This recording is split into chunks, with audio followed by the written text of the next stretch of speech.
Hi పిల్లలు, బాగున్నారా? వీబీఎస్ని enjoy చేస్తున్నారా? సో పిల్లలు, మిమ్మల్ని అందరినీ చూడడం మాకు చాలా సంతోషంగా ఉంది. ఇంత మంచిగా రెడీ అయ్యి నీట్గా చాలా చక్కగా కూర్చున్నారు. చాలా సంతోషం పిల్లలు. మన థీమ్ని ఒకసారి రిమెంబర్ చేసుకుందామా? చెప్పండి పిల్లలు, మన థీమ్ ఏంటిది? నేను నా సృష్టికర్త. అందరు ఒకసారి చెప్తారా? వెరీ గుడ్ పిల్లలు. ప్రసంగి గ్రంథం 12వ అధ్యాయం 2వ వచనం ఏం చెప్తుందంటే, నీ బాల్య దినములే అందే నీ సృష్టికర్తను స్మరణకు తెచ్చుకోనము. సో మనం చిన్నగా ఉన్నప్పుడే పిల్లలు మనము దేవుని జ్ఞాపకం చేసుకోవాలి, దేవుని మీద ఆధారపడాలని చెప్పి బైబిల్ చెప్తా ఉన్నది. పిల్లలు, ఈరోజు మీకోసం ఒక మంచి లెసన్ తీసుకొని వచ్చాను. సో ఈ లెసన్లో ఒక చిన్న అబ్బాయిని దేవుడు ఎంత బాగా ప్రొటెక్ట్ చేస్తూ ఉన్నాడు, ఎంత కాపాడుతూ ఉన్నాడు అనే విషయాన్ని మనం చూసుకుందాం పిల్లలు. ఈరోజు లెసన్ పేరు తప్పించుకు పారిపోయిన లీ హుయ్. ఒకసారి చెప్తారా నాతో పాటు? తప్పించుకు పారిపోయిన లీ హుయ్. పిల్లలు, మనం ఎప్పుడు తప్పించుకొని వెళ్తాం? మనకి ఎంత కష్టం వస్తేనో, ప్రాణాపాయం వస్తేనో, సో చాలా కష్టం వస్తే మనం అక్కడి నుంచి ఏం చేస్తాం? తప్పించుకొని పారిపోతాం. సో ఇక్కడ మన స్టోరీలోనే, మన లెసన్లో తెలుస్తూ ఉన్నది, ఆ బాబుకి ఏదో కష్టం వచ్చింది. సో ఈరోజు మనం చెప్పుకునే బాబు లెసన్ పేరు ఏంటిదంటే లీ హుయ్. చెప్పండి, లీ హుయ్. సో ఈ సంఘటన వియత్నాం దేశంలో జరిగింది పిల్లలు. వియత్నాం దేశంలో యుద్ధం జరుగుతున్న సమయంలో చుట్టుపక్కల మొత్తం పిల్లలు ఒకటే బాంబులు పడుతూ ఉన్నాయి, చాలా శబ్దం వస్తుంది, తూటాలు పేలుతూ ఉన్నాయి, గన్స్ ఫైర్ చేస్తూ ఉన్నారు. సో అలాంటి భయంకరమైన ప్రదేశంలో మన లీ హుయ్ ఉన్నాడు. లీ హుయ్ వయసు ఎంత తెలుసా పిల్లలు? 9 సంవత్సరాలు మాత్రమే. సో 9 సంవత్సరాల బాబు అవన్నీ శబ్దాలకు అలవాటు అయిపోయింది పిల్లలు. ఎందుకంటే ప్రతిరోజు కూడా ఆ శబ్దాలు వింటూ ఉన్నాడు. ఆ యుద్ధం జరుగుతూ ఉంది, వాళ్ళ ఇంటి చుట్టుపక్కల కూడా ఆ శబ్దాలు వినపడుతున్నాయి, ఆ సౌండ్స్ వస్తూ ఉన్నాయి. సో పిల్లలు, ఒకరోజు నైట్ ఏం చేస్తున్నాడు అంటే తన చాప మీద పడుకొని ఉన్నాడు పిల్లలు. అతనికి సరిగ్గా నిద్ర రావట్లేదు, అటు ఇటు దొర్లుతూ ఉన్నాడు. కానీ ఎందుకు తెలుసా పిల్లలు? ఆ యుద్ధాల శబ్దం కాదు, కానీ ఆ బాబుకి ఒక కళ వస్తుంది పిల్లలు. ఒక కళలో ఆ లీహు యొక్క కళ అంటున్నాడు. ఆ కళలో ఏముందంటే, ఒక స్త్రీ, గోల్డెన్ హెయిర్ ఉంది, బ్లూ కలర్ ఐస్ ఉన్నాయి. సో ఆమె పక్కన వీళ్ళ వియత్నాం దేశంలో ఉన్న ఇంకొక స్త్రీ కూడా ఉన్నది. వీళ్ళు ఏం చేస్తున్నారంటే ఒక బ్లాక్ కలర్ బుక్ని పట్టుకొని దాన్ని తెరిచి సృష్టికర్తన గురించి చెప్తున్నట్టు కళ వచ్చింది పిల్లలు.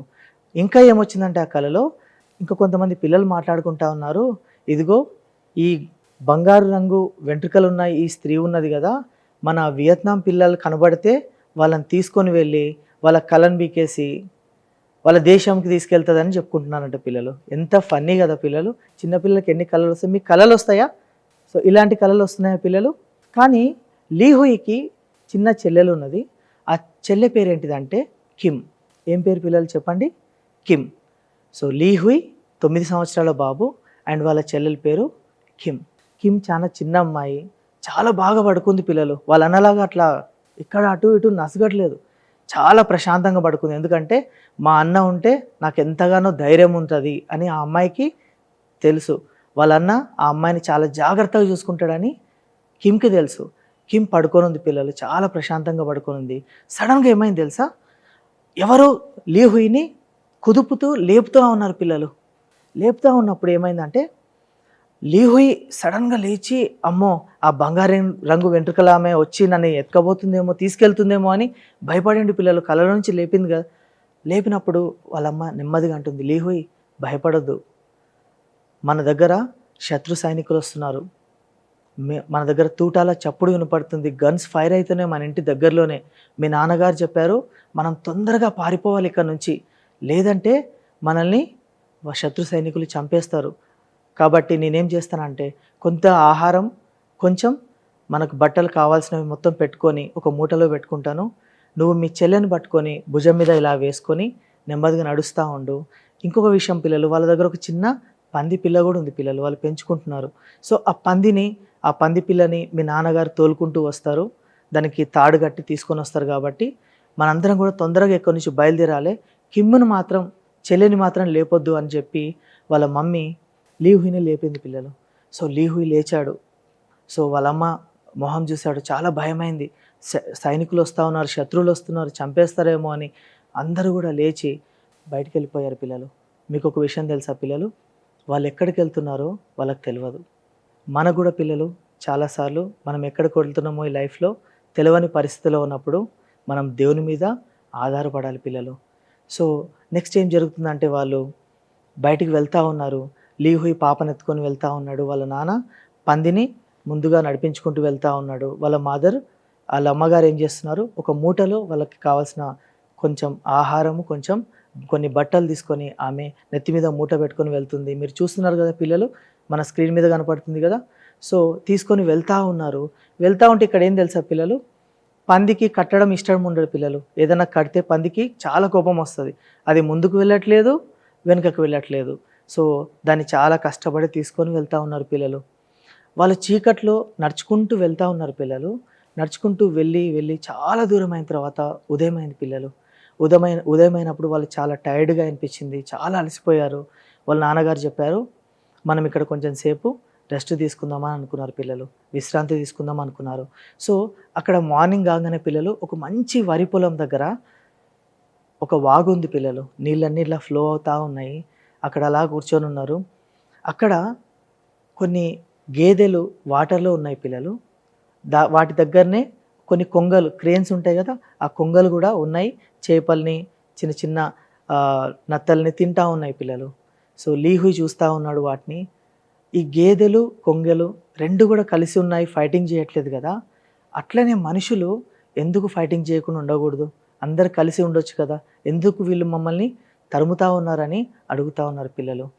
ఇంకా ఏమైందంటే పిల్లలు, వాళ్ళ నాన్నగారు చెప్తా ఉన్నారు, ఉదయాన్నే మనము ప్రయాణం చేయడం ప్రమాదకరం. ఎందుకనంటే మార్నింగ్ మనం జర్నీ చేసేటప్పుడు శత్రువుల సైనికుల విమానాలు పైనుంచి వెళ్తూ ఉంటాయి పిల్లలు. వాళ్ళు చూసినప్పుడు ఏమవుతుందంటే కింద వెళ్తూ ఉన్నప్పుడు వాళ్ళు పైనుంచి బాంబ్స్ వేసే అవకాశం ఉన్నది. అందుకని ఏంటంటే వీళ్ళందరూ కూడా ఎవరైతే పారిపోతూ ఉన్నారో, లీహుయి వాళ్ళ ఫ్యామిలీ లాగా పారిపోతూ ఉన్నారో పేరెంట్స్తో పాటు, అందరూ కూడా చీకట్లో ప్రయాణం చేస్తారు పిల్లలు. మార్నింగ్ పూట ఏం చేస్తారంటే పాడుబడిన గుడిసెల్లోనూ లేదంటే వరి పొలాల్లోనూ వాళ్ళు దాక్కుంటారు పిల్లలు. పగలంతా కూడా దాక్కుంటారు, నైట్ పూట జర్నీ చేస్తారు. సో వాళ్ళు నడుచుకుంటూ వచ్చి ఒక ఖాళీగా ఉన్న ఒక గుడిసె దగ్గరకు వచ్చారు పిల్లలు. ఆ గుడిసె లోపలికి వెళ్ళారు. అమ్మగారు, లీహుయి వాళ్ళ అమ్మగారు కొంచెం ఫుడ్ని తయారు చేస్తుంది, అన్నం పెట్టింది పిల్లలు, వంట చేస్తూ ఉంది. ఎక్కువ మంట పెట్టకూడదు, ఎందుకంటే కొంచెం ఎక్కువ పొగ వచ్చినా శత్రు సైనికులు చూసే అవకాశం ఉన్నది. సో మంట పెట్టింది, చిన్నగా పెట్టింది మంట, అన్నం చేస్తూ ఉంది. చేసిన తర్వాత వాళ్ళు తిందాం అనుకునే టైంలో పిల్లలు సడన్గా ఏమైందంటే ఇద్దరు శత్రు సైనికులు అక్కడ దగ్గరగా వచ్చారు పిల్లలు. ఆ గుడిసె దగ్గరకు వచ్చి బయట మాట్లాడుకుంటూ ఉన్నారు. ఈ విలేజ్ అంతా కూడా మేము చూసాము, కానీ గ్రామంలో అంతా మేము చూసాము, కానీ ఎవ్వరు మనుషులు లేరు. కానీ ఒక నిఘా అధికారి మాత్రం ఒక మాట చెప్పాడు. ఏంటిదంటే కొన్ని ఫ్యామిలీస్, కొన్ని కుటుంబాలు ఈ దారి గుండా వెళ్ళాయి, వారిలో ప్రత్యేకంగా ఒకరి దగ్గర ఒక చిన్న పంది పిల్ల కూడా ఉంది.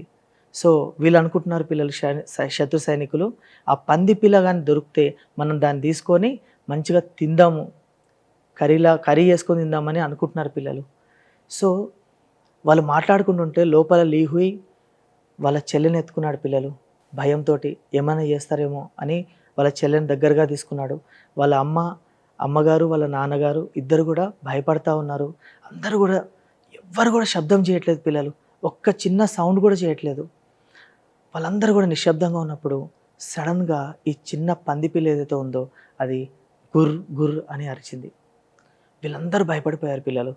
సైనికులు విన్నారు, ఎక్కడో పంది పిల్ల శబ్దం, అరిచిన శబ్దం వినిపిస్తుంది అని. వాళ్ళు ఏం చేశారంటే నెమ్మదిగా గుడిసెలో ఉండొచ్చని ఆ శబ్దాన్ని బట్టి లోపలికి వచ్చారు పిల్లలు. లోపలికి వచ్చి చూసినప్పుడు లీహుయి వాళ్ళ ఫ్యామిలీ, ఆ శత్రు సైనికులు చూశారు. వాళ్ళ నాన్నగారిని బయటకు తీసుకొని వచ్చారు పిల్లలు.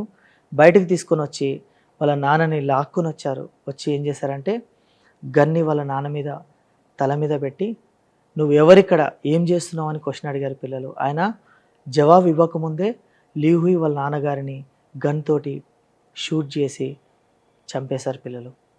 చంపేసి మళ్ళీ లోపలికి వచ్చారు పిల్లలు. లోపలికి వచ్చిన తర్వాత వాళ్ళ మదర్ని లాక్కొని వెళ్ళిపోయారు పిల్లలు. ఇప్పుడు చూడండి, లీహుయి ఒంటరిగా ఉన్నాడు. వాళ్ళ నాన్నగారిని చంపేశారు, వాళ్ళ మదర్ని వాళ్ళు ఈడ్చుకొని వెళ్ళిపోయారు. ఇంకా లీహుయి ఆలోచిస్తూ ఉన్నాడు, మా అమ్మకి ఏమవుతుందో, మేము ఎక్కడికి వెళ్తామో, ఇప్పుడు నెక్స్ట్ ఏం చేయాలో మా పరిస్థితి, నాకేం తెలియదు, ఏం చేయాలని చెప్పి వాళ్ళు వెళ్ళిపోయేంత వరకు చూశాడు పిల్లలు. లీహుయ్ చిన్నగా గుడిసె దగ్గర ఒక చిన్న హోల్‌లో నుంచి చూశాడు. చూసిన తర్వాత లీహుయ్ ఎంతగానో ఏడుస్తా ఉన్నాడు. నెమ్మదిగా వాళ్ళ చెల్లె దగ్గరకొచ్చి, వాళ్ళ చెల్లెలు ఆకలిగా ఉంది కదా పిల్లలు, కొద్దిగా ఆకలిగా ఉంటే వాళ్ళ చెల్లెకి కొద్దిగా అన్నం తినిపించాడు. లీహుయికి తినాలనిపించట్లేదు పిల్లలు. లూహి కన్నీటి కారుస్తా ఉన్నాడు, దుఃఖం పడతా ఉన్నాడు, ఎంతగానో ఏడుస్తున్నాడు పిల్లలు. లీహుయికి ఎలాంటి ఆధారం లేదు. ఇంకా కన్నీటితోటి ఏడ్చి ఏడ్చి లీహుయి కూడా అలాగే నిద్రలోకి జారుకున్నాడు పిల్లలు. సో ఈరోజు చూసారా పిల్లలు, ఈరోజు లెసన్లో లీహుయి ఎంత కష్టం కూడా వెళ్తున్నాడో మనం చూసాము. సో లీహుయి ఆ కష్టంలో తన సృష్టికర్త లీహుయిని ఎట్లా జ్ఞాపకం చేసుకున్నాడో మనం రేపటి లెసన్లో చూద్దాం పిల్లలు. తప్పకుండా మన లెసన్ని వినండి. లీహుయిని దేవుడు ఎలా కాపాడాడో తెలుసుకొని మనం కూడా పిల్లలు మన సృష్టికర్తను మనం కూడా జ్ఞాపకం చేసుకోవడానికి దేవుడు మనందరికీ సహాయం చేయను గాక. థ్యాంక్ యూ పిల్లలు. ప్రార్థన చేసుకుందాం పిల్లలు. అందరు కళ్ళు మూసుకుందాం. గొప్ప దేవ, జీవం గల ప్రభువా, మీ యొక్క ఉన్నతమైన నామం బట్టి మీకు వందనములు చెల్లిస్తా ఉన్నాం ప్రభువా. లీహుయి జీవితం ద్వారా ప్రభువా మేము అనేక విషయాలు నేర్చుకోవడానికి మా కన్నులు తెరవమని, ఆత్మీయమైన కన్నులు తెరవమని ప్రార్థిస్తూ ఉన్నాం ప్రభువా. వచ్చిన ప్రతి చిన్న బిడ్డను మీరు ఆశీర్వదించమని, దీవించమని ప్రభువా. ఈ VBSని ప్రభువా మీ నామ మహిమ నిమిత్తమై ఘనంగా జరిగించమని ప్రభువా మమ్మల్ని మీ చేతులకు అప్పగించుకుంటూ సమస్త భారమును ప్రభువా మీకు ఆరోపిస్తూ మా ప్రభు రక్షకుడు క్రీస్తు పేరిట అడిగి వేడుకుంటున్నాం తండ్రి. ఆమెన్.